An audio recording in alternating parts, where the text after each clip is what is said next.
बिस्मिल्लाहिर्रहमानिर्रहीम। अस्सलाम वालेकुम वरहमतुल्लाहि वबरकातुहू। आज की क्लास के अंदर इंशाल्लाह हमने बात करनी है A plus B whole square जो फार्मूला है अलजेब्रिक आइडेंटिटी का, उसको किस तरीके से सवालात को सॉल्व करने में अप्लाई किया जाए। लास्ट क्लास में हमने किया था फार्मूले की डेरिवेशन। अब फार्मूले को हमने किस तरीके से सवालात पे अप्लाई करना है वो सीखना है। दोबारा से एक बार आपके सेकंड मंथली सिलेबस को डिस्कस कर लेते हैं। फर्स्ट चैप्टर हमने डेसिमल नंबर्स कवर किया था और इसके बाद हमने अब अलजेब्रिक आइडेंटिटीज़ स्टार्ट किया है। इस अलजेब्रिक आइडेंटिटीज़ को कवर करने के बाद इंशाल्लाह हमने पैरामीटर एंड एरिया के चैप्टर को कवर करना है, जो कि इंशाल्लाह मे बी पॉसिबल आपकी फ़िज़िकल क्लासेस में कवर हो। तो चलें बेटा स्टार्ट करते हैं बेटा आज के लेक्चर को। लास्ट क्लास में हमने डिस्कस किया था कि हमारे पास तीन आइडेंटिटीज़ हैं। पहली आइडेंटिटी है जो कहती है A plus B whole square जो बराबर है A square plus 2ab plus B square के। हमेशा याद रखिएगा कभी भी A plus B whole square और A minus B whole square में सिर्फ फ़र्क किसका है, सेकंड टर्म का है। यानी फर्स्ट जो एक्सट्रीम टर्म्स हैं वो हमारी हमेशा सेम रहती हैं और जो मिडल टर्म है वो हमेशा हमारी साइन का फ़र्क की वजह से आइडेंटिफाई होती है। जो A plus B whole square formula है उसके अंदर प्लस होने की वजह से सेकंड टर्म में प्लस आता है, और क्योंकि A minus B whole square formula है इस वजह से A minus B whole square फार्मूले में सेकंड टर्म में माइनस आता है। इसी तरीके से फॉर्मूले में वैल्यूज़ का कोई चेंज नहीं है, सिर्फ और सिर्फ 2ab और प्लस में है और 2ab माइनस में है। ये सिर्फ बेसिक फ़र्क है a plus B whole square और a minus B whole square formula में। अब बहुत सारे स्टूडेंट्स मुझसे सवाल करते हैं कि a plus B whole square a square plus b square के बराबर क्यों नहीं है। क्यों जब भी a प्लस बी पे होल स्क्वायर लगाते हैं तो 2ab की भी टर्म इंक्लूड होती है। तो बेटा इसका जवाब मैंने आपको ऐसे दिया था कि लास्ट क्लास के अंदर मैंने समझाया था कि विजुअल इफ़ेक्ट्स मैंने इसके अंदर एक रखे थे, जिसके अंदर हम एक स्क्वायर की प्रॉपर्टीज़ को पढ़कर ये डिसाइड कर सकते थे कि उसके अंदर फार्मूला क्या बन रहा है, A square plus 2ab plus B square बन रहा है, ना कि A square plus B square. और इसके अलावा भी अगर आपको उसके बाद भी अगर कन्फ्यूजन है तो आप सिर्फ और सिर्फ क्या करें कि ए प्लस बी और ए प्लस बी को दो बार अलजेब्रिकली मल्टीप्लाई करके देख लें। इस पे भी आपका आंसर क्या बनेगा, A square plus 2ab plus B square बनेगा। यानी हमेशा कभी भी A plus B whole square A square B square नहीं होता, क्या होता है A square plus 2ab plus B square होता है। इसी तरीके से A minus B whole square क्या होता है, A square minus 2ab plus B square. जो हमारी थर्ड आइडेंटिटी थी वो थी हमारी A square minus B square जो बराबर होती है A plus B A minus B के। यह आप चैप्टर 10 में पढ़ चुके हैं। इसको मज़ीद हमने क्या करना है, डिस्कस करना है at the end of the chapter. तो अभी फ़िलहाल हमारा कंसर्न आज की क्लास के अंदर पहली आइडेंटिटी है और इंशाल्लाह फिर हम बाद में नेक्स्ट क्लास में आइडेंटिटी 2 के बारे में डिस्कस करेंगे। आइडेंटिटी 4 आपके ऐसे सिलेबस में नहीं है, लेकिन इन दी एंड ऑफ दी चैप्टर इंशाल्लाह आपको दोबारा से एक गो थ्रू करेंगे तो आपको ये भी बड़ी आसानी से समझ में आ जाएगी। ये विजुअल इफ़ेक्ट्स मैंने यूज़ किए थे लास्ट क्लास में आपको समझाने के लिए कि किस तरीके से ए प्लस बी होल स्क्वायर जो है वो एक स्क्वायर के अंदर एरिया इक्वल होता है। इसको देख लें। जब हमें यह अंदाज़ा हो गया कि एक स्क्वायर का area A plus B whole square है, अब उसके कुछ कंपोनेंट्स हमने बनाए और वो कंपोनेंट्स जो थे वो थे हमारे ए स्क्वायर बी स्क्वायर और 2 बार ए बी आ रहा था।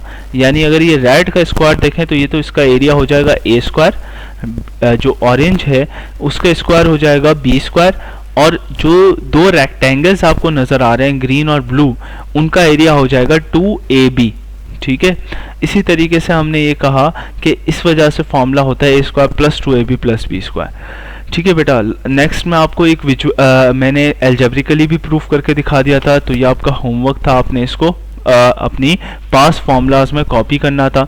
अच्छा, इसको याद करने का तरीका क्या है बेटा, आपने इसको एक बार तो लिख लेना है देखकर ऑनलाइन लेक्चर से, और फिर इसके बाद इन दी एंड आपने दोबारा से इसको लिख लेना है। ठीक है, ताकि आपको क्या हो, बगैर देखे भी प्रैक्टिस हो जाए और दोबारा आपने क्या कर लिया, एक उसको अपने कॉन्सेप्ट्स को मजबूत कर लिया, मल्टीप्लिकेशन ऑफ एल्जेब्रिक ब्रैकेट्स। ठीक है, चलें अब यहाँ पर a minus B whole square भी सेम तरीके से हमारा आंसर बन रहा था, A square plus two A square minus two A B plus B square. तो इसको हमने देख लिया था लास्ट क्लास में। आज जो हमने करना है बेटा वो एक्सरसाइज 9 के सवालात को सॉल्व करना है। एक्सरसाइज 9 में सबसे पहला सवाल है find the squares of the following. अब देखें जब भी हमारे पास find the squares of the following अगर ऐसा सवाल आता है तो हमने स्क्वायर लगाना है, यानी सवाल में ऑलरेडी स्क्वायर इंक्लूड नहीं है, हमें उसके अंदर सवाल लगाना है, यानी हमें स्क्वायर अप्लाई करना है। जब भी स्क्वायर अप्लाई करना होगा तो ये ध्यान में रखें कि हमेशा होल स्क्वायर लगेगा। ठीक है बेटा, अब it depends on the number of values. For example अगर आपको कहा जाए स्क्वायर पता करो 5 का, तो आपने क्या कर देना है, 5 का स्क्वायर निकाल लेना है 25।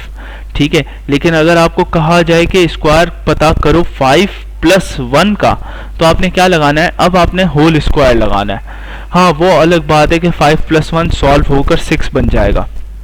जब भी हम सवालात करते हैं स्क्वायर लगाने के एक्सरसाइज 9 में, तो यहाँ पर जो सवालात हैं बेटा ज़्यादातर वो सॉल्व नहीं हो सकते। मतलब 2a और 1 को आप सॉल्व नहीं कर सकते, 3a नहीं बना सकते। ठीक है, इसी तरीके से आपने इन दोनों को कभी सॉल्व नहीं कर सकते। क्यों? क्योंकि ये अनलाइक वेरिएबल्स हैं। ठीक है, ऑब्वियसली अनलाइक वेरिएबल्स तो नहीं कहेंगे, एक तरीके से हम कह सकते हैं कि पहले वाला जो है उसके अंदर वेरिएबल आ रहा है और दूसरा जो है वो कांस्टेंट है। ठीक है बेटा, तो अब यहाँ पर हम सॉल्व नहीं कर सकते। इसका मतलब यहाँ पर हमें क्या लगाना पड़ेगा, स्क्वायर लगाने के लिए होल स्क्वायर लगाना पड़ेगा बेटा।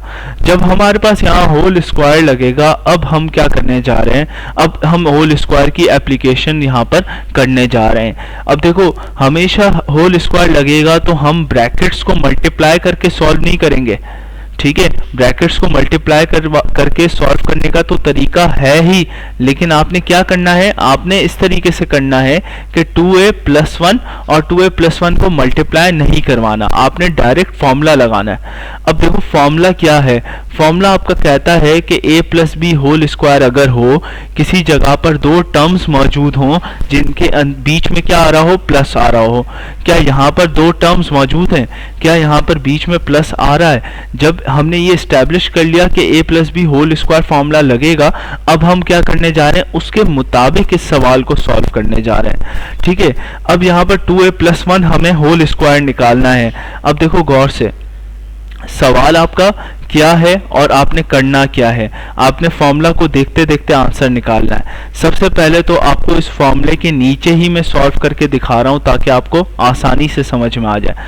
सपोज करें 2a प्लस 1 के होल स्क्वायर को आपने क्या करना है, मैनिपुलेट करना है। जब 2a प्लस 1 के होल स्क्वायर को कैलकुलेट करोगे तो अब सोचो ये कि यहाँ पर आपका जो फर्स्ट टर्म है वो क्या है। फर्स्ट टर्म जो कहलाती है वो हमारी कौन सी होती है, a होती है, और सेकंड टर्म क्या होती है, b होती है। किसको देखते हुए, फॉर्मूला को देखते हुए।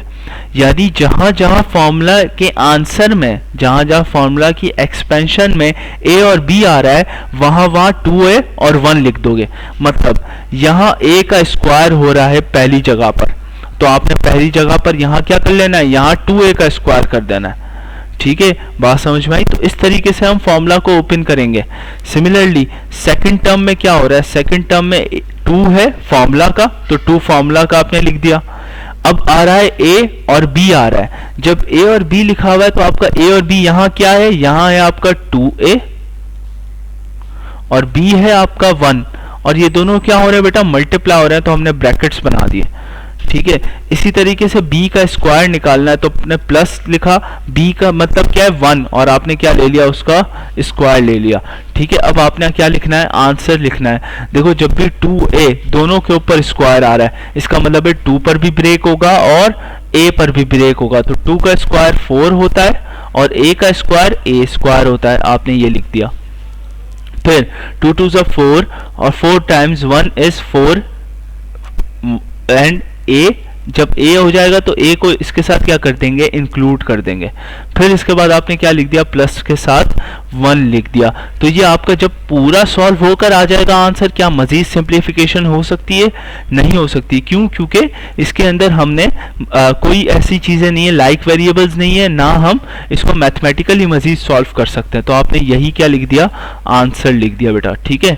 अब इसी तरीके से हमने बाकी सवालात को भी सॉल्व करना है। पार्ट 3 बता देता हूँ क्योंकि उसके अंदर ऑलरेडी स्क्वायर मौजूद है। अब देखिए पार्ट 3 क्या है? 2p square plus 3q square, इसका हमने दोबारा से स्क्वायर लेना है, ठीक है।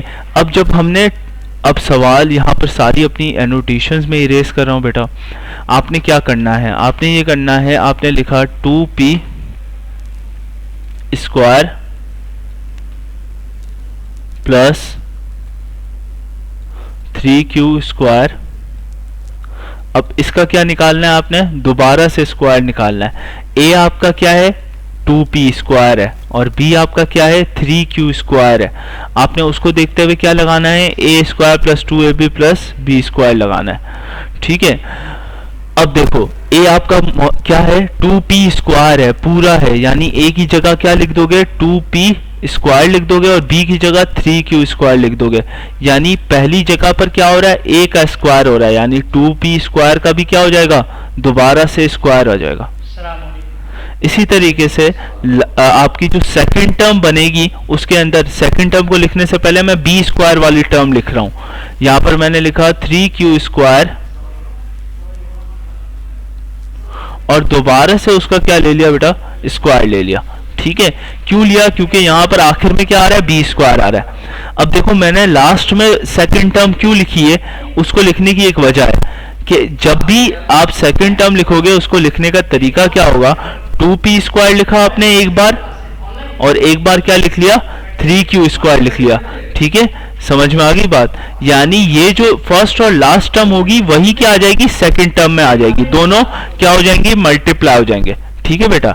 अब देखें यहां 2 का स्क्वायर करूं तो 4 ही आएगा, p का स्क्वायर लगा हुआ है तो स्क्वायर का स्क्वायर क्या हो जाता है? मल्टीप्लाई हो जाता है, यानी पावर ऑफ पावर मल्टीप्लाई हो जाती है, तो पावर क्या हो जाएगी? 4 बन जाएगी, 2 2 जा 4 बन जाएगी। इसी तरीके से लास्ट टर्म को सॉल्व करेंगे तो क्या आएगा? 3 का स्क्वायर बनता है 9, ठीक है। और q स्क्वायर स्क्वायर है, यानी q के ऊपर पावर क्या बन जाएगी? 4 बन जाएगी। अब अगर यहां देखें नंबर्स कितने हैं? 2 2 जा 4, 4 3 जा 12, ठीक है। तो आ गया 12 और p के ऊपर क्या आ गया? स्क्वायर आ गया और q के ऊपर भी क्या आ गया बेटा? स्क्वायर आ गया, ठीक है। क्योंकि दो नंबर वेरिएबल्स अगर मल्टीप्लाई हो रहे होते हैं तो और डिफरेंट होते हैं तो उनको साथ लिख दिया जाता है, ठीक है। ये मल्टीप्लाई का प्रोसेस होता है वेरिएबल्स के अंदर, ठीक है बेटा।